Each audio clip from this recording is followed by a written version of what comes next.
Hello दोस्तों, आप सबके बीच में एक बहुत ही मोस्ट इम्पोर्टेंट टॉपिक लाया हूँ। इस टॉपिक को आप मिस ना करिएगा, क्योंकि यदि आप मिस कर दिए इसे तो परीक्षा में आने वाले क्वेश्चन भी मिस कर देंगे। इसलिए इस पूरे वीडियो को बिना स्किप किए हुए देखिए और इस नए हो तो इस चैनल को सब्सक्राइब कर दीजिएगा। सब्सक्राइब के साथ बेल आइकन प्रेस कर दीजिएगा, ताकि जो मेरा पहला वीडियो हो सबसे पहले आप तक पहुँचे। और ये वीडियो को लाइक ज़रूर कीजिएगा। देखिए आप सब, अब मैं चलता हूँ मैट्रिक्स। अब हमने मैट्रिक्स देखा है अगले वीडियो में। मैट्रिक्स में पंक्ति और स्तंभ भी देख लिया है। अब हम लोग देखेंगे आव्यूह के प्रकार। आव्यूह के कितने प्रकार? आव्यूह के प्रकार या आव्यूह के भेद दोनों एक ही बात हुई।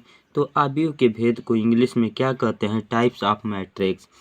यह कई प्रकार के होते हैं, लेकिन हम लोग बस इस वीडियो में 10 प्रकार के ही देखेंगे, क्योंकि आप लोगों को बस 10 ही प्रकार से मतलब है। 10 ही प्रकार आप लोगों से पेपर में पूछा जाएगा। तो देखिए, पहला है आयतकार आव्यूह को इंग्लिश में रेक्टेंगुलर आव्यूह। दूसरा है वर्ग आव्यूह को स्क्वायर मैट्रिक्स। तीसरा है क्षैतिज आव्यूह को इंग्लिश में हॉरिजॉन्टल मैट्रिक्स। ऊर्ध्वाधर आव्यूह को वर्टिकल मैट्रिक्स। पंक्ति आव्यूह को रॉ मैट्रिक्स। स्तंभ आव्यूह को कॉलम मैट्रिक्स। रिक्त या शून्य आव्यूह को नल आर जीरो मैट्रिक्स। इकाई या तत्समक आव्यूह को यूनिट आर आइडेंटिटी मैट्रिक्स। विकर्ण आव्यूह को डायगोनल मैट्रिक्स। अदिश आव्यूह को स्केलर मैट्रिक्स कहते हैं इंग्लिश में। देखिए, अब हम इन लोगों के बारे में विस्तार से पढ़ेंगे एक एक करके। पहले हम लोगों ने तो इसका नाम देख लिया, अब इसे विस्तार में पढ़ेंगे। पहला देखिए आयताकार आव्यूह को रेक्टेंगुलर मैट्रिक्स इंग्लिश में बोलते हैं। इसमें देखिए, यदि आव्यूह में पंक्ति तथा स्तंभों की संख्या बराबर न हो, अर्थात m is not equal to n, तो इस प्रकार के आव्यूह को आयताकार आव्यूह कहते हैं। इसका मतलब ये हुआ कि इसमें m और n की संख्या समान नहीं होंगी। और m और n किसे कहते हैं? m को पंक्ति कहते हैं और n को स्तंभ कहते हैं।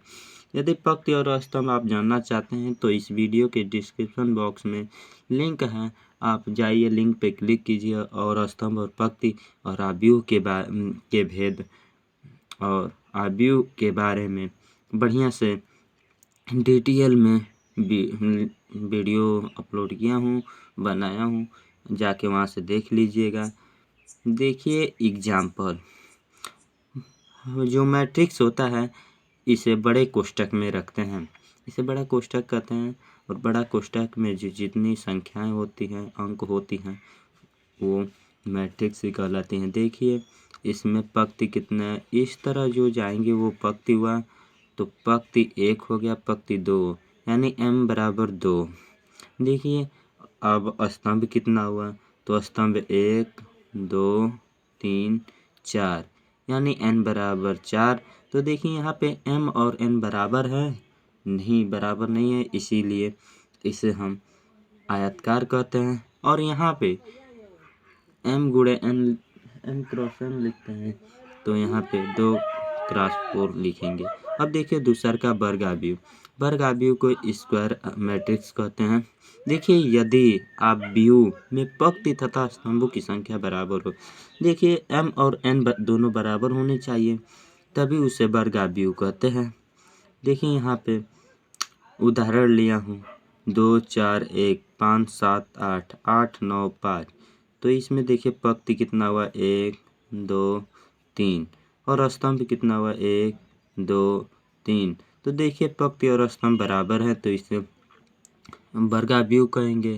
और देखिए यहाँ पे 3 और 5 4 7, तो पंक्ति इसमें 1 2, पंक्ति 2 है, और स्तंभ देखिए कितना है, 1 2, यानी यह स्तंभ भी 2 है। तो पंक्ति और स्तंभ की संख्या बराबर है, इसीलिए इसे वर्ग आव्यूह कहेंगे। अब नेक्स्ट टॉपिक पे चलते हैं, क्षैतिज आव्यूह। देखिए, क्षैतिज आव्यूह का इंग्लिश में हॉरिजॉन्टल मैट्रिक्स कहते हैं। क्षैतिज आव्यूह को इस तरह से भी बोल सकते हैं कि जो व्यक्ति खटिया पे या चौकी पे या कहीं भी सोया हुआ हो उसे क्षैतिज कहते हैं।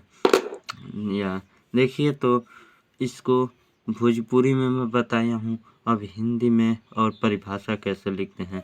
तो जिस आव्यूह में पंक्ति की संख्या स्तंभों की संख्या से कम होती है, यानी देखिए यहाँ पे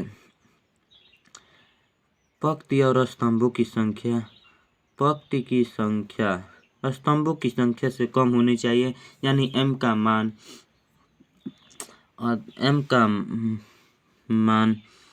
n के मान से कम होना चाहिए, यानी m का मान n के मान से कम होनी चाहिए। यहाँ पे देखिए लिखा भी है कि पंक्ति की संख्या स्तंभों की संख्या से कम होती है, यानी स्तंभ अधिक होना चाहिए और पंक्ति कम होना चाहिए। तो देखिए यहाँ पे क्षैतिज आव्यूह है।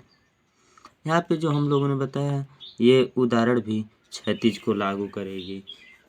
ठीक है दोस्तों, अब हम मिलेंगे नेक्स्ट वीडियो में और आप इसे लाइक कर दीजिएगा ताकि मुझे भी और वीडियो आपको बताने या पढ़ाने में मुझे भी इंटरेस्ट हो।